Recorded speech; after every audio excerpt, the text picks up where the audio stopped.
আজকে আমি আমাদের মাননীয় প্রধান উপদেষ্টা প্রফেসর মোহাম্মদ ইউনূসকে উদ্দেশ্য করে কিছু বলতে আসছি।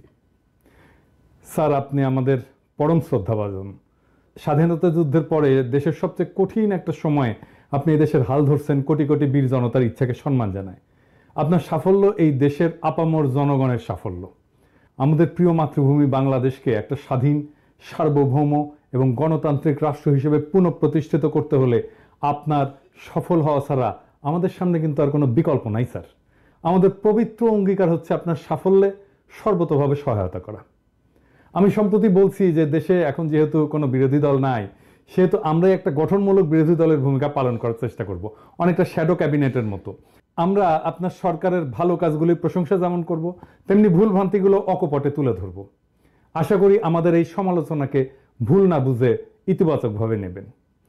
এই কথাটা এইভাবে বলার দরকার ছিল না, কিন্তু বলতেছে এই কারণে যে দুঃখজনক হলেও সত্য, এই দেশে সমালোচনা সহ্য করার সংস্কৃতি এখনো তৈরি হয় নাই। আপনি এই ব্যাপারে পথ দেখাবেন বলে আশা করি। আজ আমাদের সাম্প্রতিক ইতিহাস থেকে কয়েকটা ঘটনার কথা উল্লেখ করব যা আপনার আগামী দিনগুলোর জন্য প্রাসঙ্গিক। প্রথম ঘটনা হলো মুক্তিযুদ্ধের পরে শেখ মুজিবের দেশে প্রত্যাবর্তন। অবিভক্ত পাকিস্তানে বাংলাদেশের গণতান্ত্রিক সংগ্রামের নেতা ছিলেন শেখ মুজিব, এটা ইতিহাস স্বীকৃত। কিন্তু মুক্তিযুদ্ধের নায়ক কিন্তু তিনি ছিলেন না। যুদ্ধের 9 মাস দেশে যে বৈপ্লবিক পরিবর্তন হয়ে গেছে সে সম্পর্কে তার বিন্দু মাত্র কোনো ধারণা ছিল না। তিনি যে অবস্থায় দেশ ছেড়ে গেছিলেন, ফিরে আসার পরে বাংলাদেশ আর সেই দেশ ছিল না, কারণ তার মাঝখানে একটা মহান মুক্তিযুদ্ধ ঘটে গেছে। অনেক রক্ত, অনেক আত্মত্যাগ, অনেক যুদ্ধ, অনেক কষ্ট, অনেক বেদনা, দেশ ত্যাগ, এই সমস্ত কিছু এই সময়ের মধ্যে ঘটে গেছে। তিনি সে বিপ্লবকে ধারণ করতে পারেননি, শুনতেও চাননি কি হয়েছিল, কারা করছিল, কেন করছিল, কিভাবে হয়েছিল, শুনতে চাননি। কারণ তিনি বিপ্লবকে ধারণ করতে চাননি, কারণ তাতে তার ভূমিকা ছিল না। ফলে তিনি চড়ে বসছিলেন উল্টো রথে, এবং এই উল্টো রথে চড়ে বসাটাই এদেশের মানুষের জন্য এমনকি তার জন্য করুণ ফলাফল বয়ে আনছিল। আমরা সবাই জানি, এটা একটা কঠিন সত্য। আপনি স্যার কিছু মনে করেন না, এইটার সাথে আপনারও মিল আছে মুজিবের এই ঘটনার সাথে। আপনি কিন্তু আমাদের দ্বিতীয় মুক্তিযুদ্ধের নায়ক না, এর নায়ক আমাদের বীর ছাত্র জনতা। শেখ মুজিব অবিসংবাদিত ছিলেন বলেই 72-এ সবাই তাকে অন্তরের সাথে বরণ করছিল।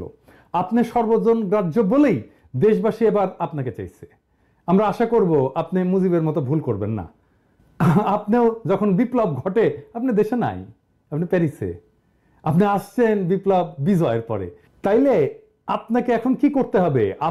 আপনাকে করতে হবে আমাদের দ্বিতীয় স্বাধীনতার বৈপ্লবিক মর্ম আত্মস্থ করে পুরনো ঘুণে ধরা ব্যবস্থা ধ্বংসস্তূপের উপরে একটা প্রকৃত গণমুখী রাষ্ট্র ব্যবস্থা গঠনের দুরূহ কাজটার উদ্যোগ নেওয়া। এদেশের মানুষের উপরে বারে বারে চাপায় দেওয়া হয়েছে গণতন্ত্র, রাষ্ট্রবিন্যাসী, স্বৈরশাসন এবং ফ্যাসিবাদ, যা কেবল জনগণের সকল অধিকার হরণ করে একটা প্রবল দুর্নীতিগ্রস্ত ব্যবস্থাই চালু করেনি, তা এদেশের স্বাধীনতা, সার্বভৌমত্ব, আঞ্চলিক অখণ্ডতা বিপন্ন করছে। আমাদের প্রত্যাশা আপনি এই স্বৈরশাসন এবং ফ্যাসিবাদের জানাজা পড়বেন এবং দাফন করবেন, যাতে আর কোনোদিন তা বাংলাদেশের পূর্ণ মাটিতে ফিরে আসতে না পারে। এবার ইতিহাসের দ্বিতীয় ঘটনাটা বলি। আপনি জানেন যে রাষ্ট্রপতি জিয়া হত্যার পরে সেনাপ্রধান এরশাদ তাৎক্ষণিকভাবে ক্ষমতা দখল করেনি। সেই সময় মানুষের সেন্টিমেন্ট এমন ছিল যে তাতে তার পক্ষে রাষ্ট্র ক্ষমতা দখল করা সম্ভবই ছিল না। সে ধীরে ধীরে ঠান্ডা মাথায় ক্ষমতা দখলের পরিকল্পনা করে।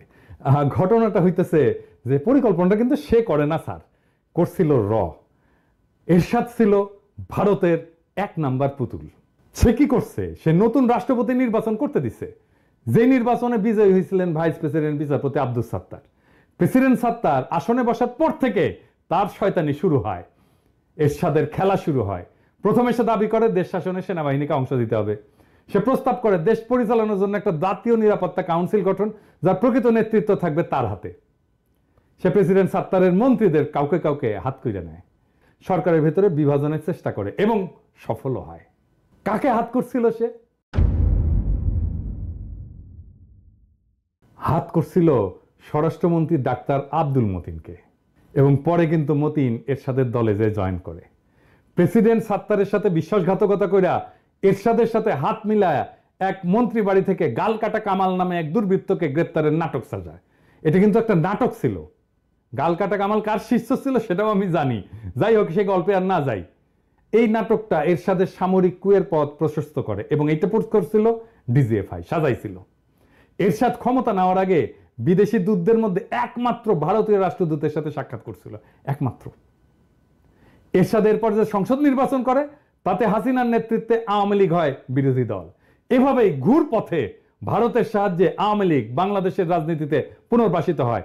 এরশাদ হচ্ছে ভারতের 1 নম্বর পুতুল, আর 2 নম্বর পুতুল হিসেবে কাজ শুরু করে হাসিনা। পুরা ক্ষমতা সরকারি দল ভারতের, বিরোধী দল ভারতের। এই হইল ভারতের বাংলাদেশের রাজনীতিতে আবার পা ফেলার সূচনা। এই নাটক যে আবার মঞ্চস্থ হবে না, আপনি কি স্যার সেটা নিশ্চয়তা দিতে পারেন?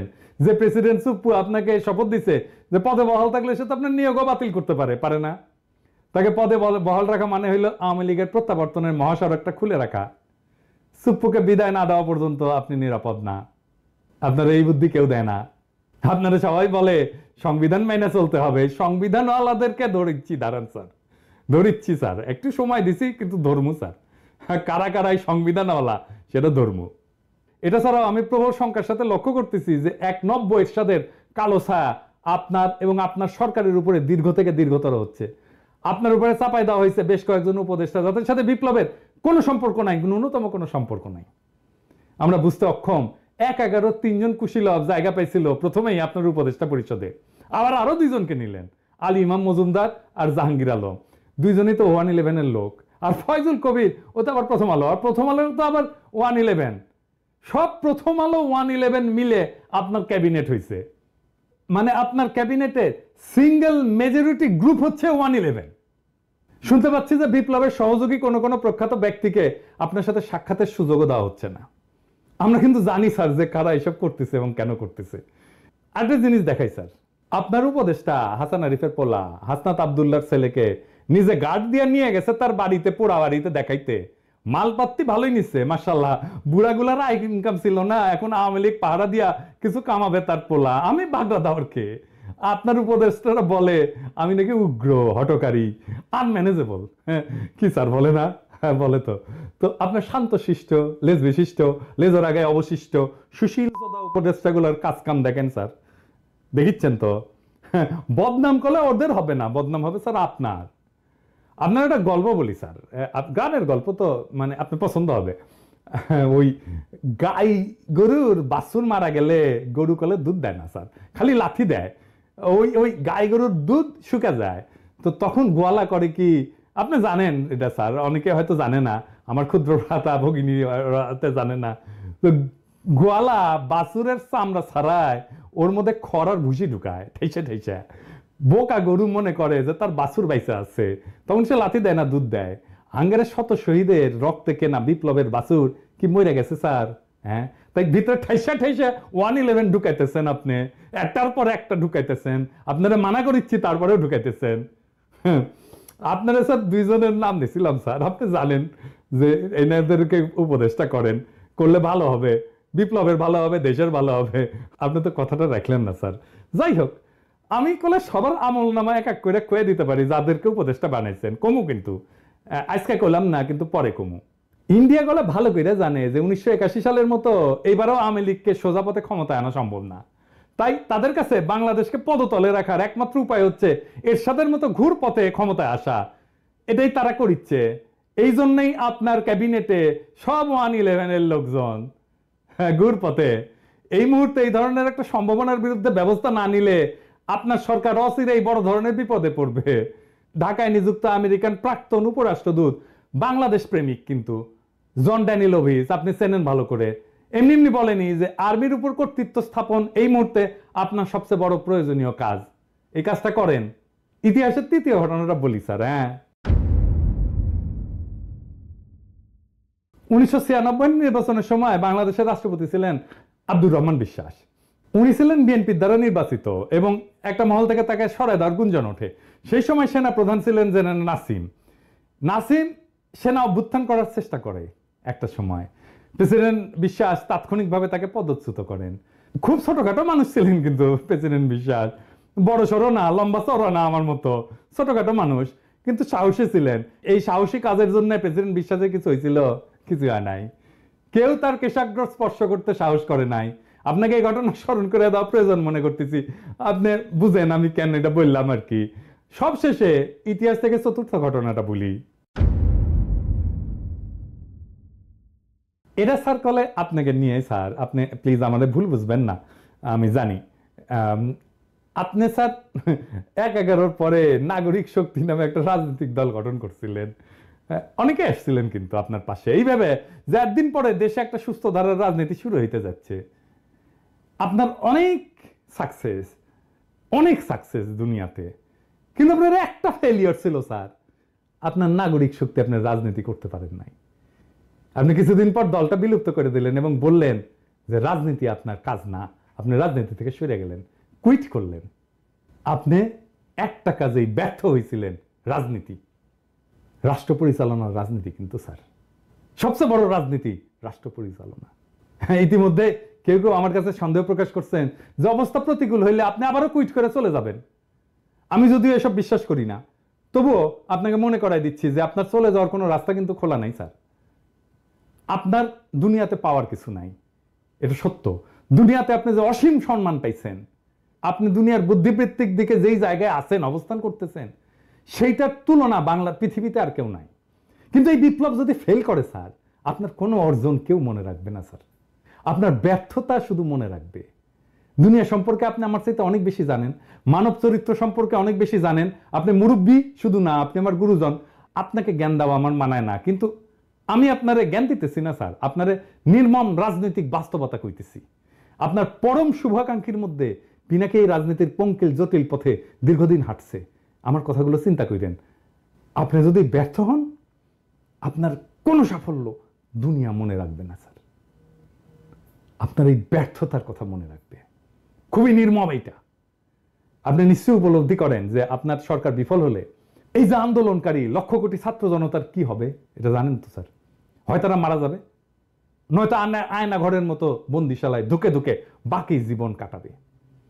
আমাদের সমস্ত স্বপ্ন চূর্ণ বিচূর্ণ করে পরাজিত ফ্যাসিবাদ বহুগুণ নির্মমতা নিয়ে বাংলার মাটিতে আবার ফিরে আসবে। বাংলাদেশের স্বাধীনতা, সার্বভৌমত্ব, আঞ্চলিক অখণ্ডতা চিরতরে হারায় যাবে। সুতরাং বিপ্লবকে সাফল্যের স্বর্ণ শিখরে পৌঁছে দেওয়ার যে পবিত্র দায়িত্ব আপনি গ্রহণ করছেন, তা আপনাকে সম্পন্ন করতেই হবে স্যার। শুরুতেই বিপ্লবকে সুসংহত করতে হবে, ফ্যাসিবাদের ফেলে যাওয়া দোসরদের তাড়াই দিতে হবে ক্ষমতার বলয় থেকে। আমার আবেদন, আপনি অত্যন্ত জরুরি কাজটা সেরে ফেলেন, পুরো সরকারকে আপনার নিজের সরকার হিসেবে সাজায় নেন। ইতিহাসের যে ঘটনাগুলো উল্লেখ করলাম, তার সবচেয়ে বড় শিক্ষা হলো যে এই কাজে যে কোনো ধরনের বিলম্ব করা যাবে না স্যার। বেহুলা বাসর ঘরে ঢুকছিল সবচেয়ে আনন্দের সময়টা কাটাইতে, ওই বাসর ঘরের ছিদ্রপথে সাপ ঢুকে গেছিল। এই বেহুলার এই ক্ষমতার বাসর ঘরে ছিদ্রপথে অনেকগুলো সাপ ঢুকে গেছে, তাদের এই মুহূর্তে খতম করেন স্যার। আপনি রাষ্ট্রপতির দায়িত্ব গ্রহণ করেন, বিপ্লবী জনতা তাদের সমস্ত ক্ষমতা আপনার উপরে অর্পণ করছে। বিপ্লব সংবিধান স্যার, আপনাকে সংবিধানের পথে যারা হাঁটাচ্ছে তারা বিপ্লবের শত্রু। বিপ্লব যদি ব্যর্থ হয়, আমরা কিন্তু উপদেষ্টা মণ্ডলীর কাউকে ছাড়বো না স্যার। আপনি নির্ভয়ে রাষ্ট্রের পূর্ণ কর্তৃত্ব গ্রহণ করেন, রাজপথে আপনার অভিষেক হবে জনতার সমর্থনে। কিন্তু আপনি যদি ক্রমাগত আমাদের আহ্বান উপেক্ষা করেন, আপনার বিরুদ্ধে উচ্চকিত হইতে, এমনকি পথে নামতে আমরা দ্বিধা করব না। ইনকিলাব জিন্দাবাদ।